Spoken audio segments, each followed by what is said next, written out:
Up next, guys, is the Federal Hammer Down, which I am not going to lie to you, looks a lot like a gold dot. You know, Federal owns Spears, so that makes sense to me. But it looks like a lot like a gold dot. It's 127 grain hollow points, so we're going to get on the chronograph. All right, guys, I got 5 loaded up in the LCR. Let's see how she shoots. Here we go. This is the Federal Hammer Down.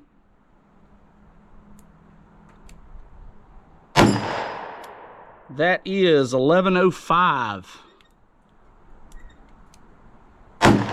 Ooh, that's stout. 1101. 1111. Ooh, that's stout. 1184.1. Ooh, that's stout. 1145.6. Those, and they extracted pretty well. Primers are pretty flat on those, like typical of Federal ammo for this caliber.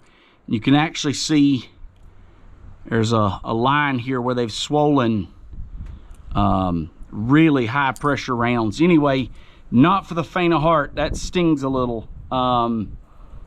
Definitely wouldn't want to shoot that if you were opting for less recoil than a 357 Magnum. We have average velocity of 1129.4, extreme spread in the 80s, 83.1, and kinetic energy 370 foot-pounds. 370 foot-pounds is good.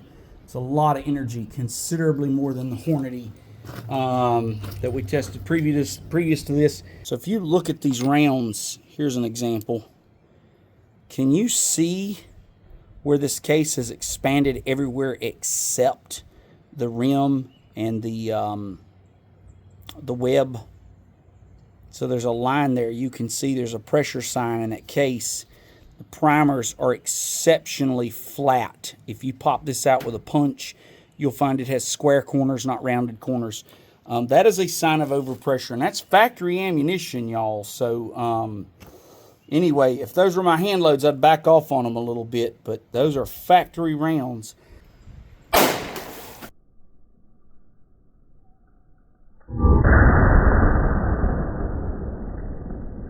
Well, this usually doesn't happen, but here we go. We've got 2 jugs on the ground, and we got to figure out who was first. Now, I'm just betting.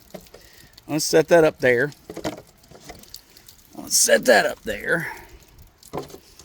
Well, I don't know. They're both pretty split open. I'm guessing this one was first. So it went in at the label and out there. And then in at the label and out there. And then in at the label. And looks like it made it out. I'm going to open it up just to make sure, but I see nothing. In. So that's 3. And a big old dent in the back of number 4. So a very deep penetrator. She is sitting in there in the corner. And I'm impressed because I'm going to tell you guys, this is made for a lever action rifle with a 20-inch barrel. And I expected very little expansion. And, you know, it should peel back more than that ideally, but it did expand some. It's definitely at the bottom of its expansion threshold, but there it is. It expanded some. So we are going to shoot the side furthest from you, and I'll show you the top view and get all that info to you after the shot.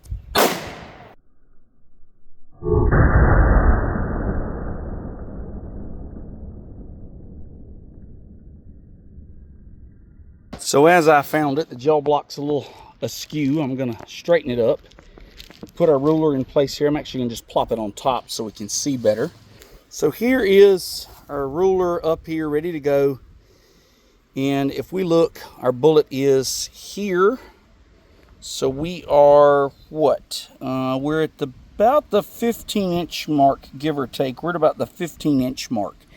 The bullet is backwards in there. So let me get you a close-up of that. The bullet is in there backwards. The wound path, let's take a look at the wound path from the top here.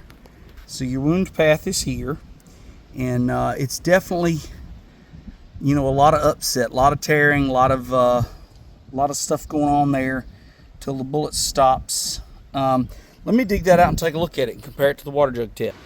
So on the left is the water jug test, and you'll see that it's slightly askew. It basically mushroomed to one side. On the right is the ballistics gel test. A little piece of ballistics gel still stuck to it, and you'll see it did the same thing. So I was surprised, being that this is made for a lever action. I did not really expect it to open up, but it did. So did it open up extremely well? No, but if you're looking for a heavy for caliber bullet, you know, and this penetrated 15 inches, it tumbled. It did some pretty significant damage. It's a good wound track.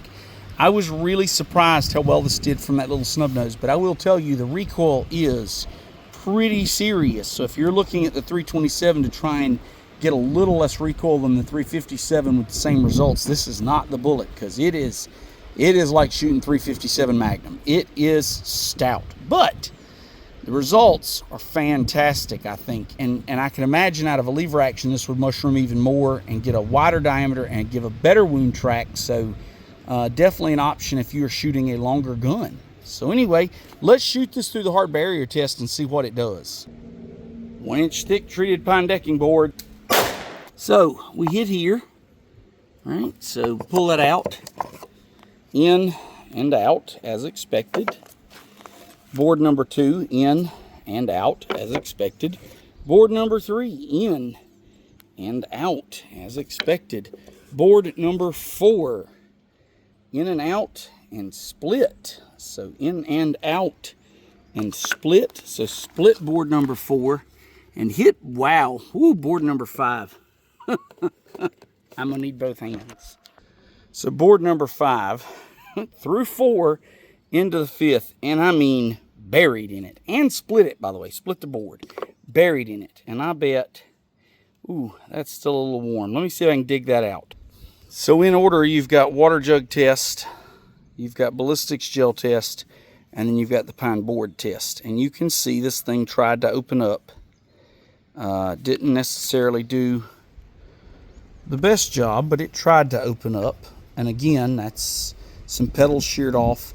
These pine boards are tough, but it went through 4 boards and stopped in the 5th. And so if you're looking for something that'll go through hard barriers and still expand in soft stuff, this one might be the one for you. But boy, oh boy, if you're looking at the 327 for recoil, for less recoil, no, this one is stout. So anyway, there it is, the Federal Hammer Down.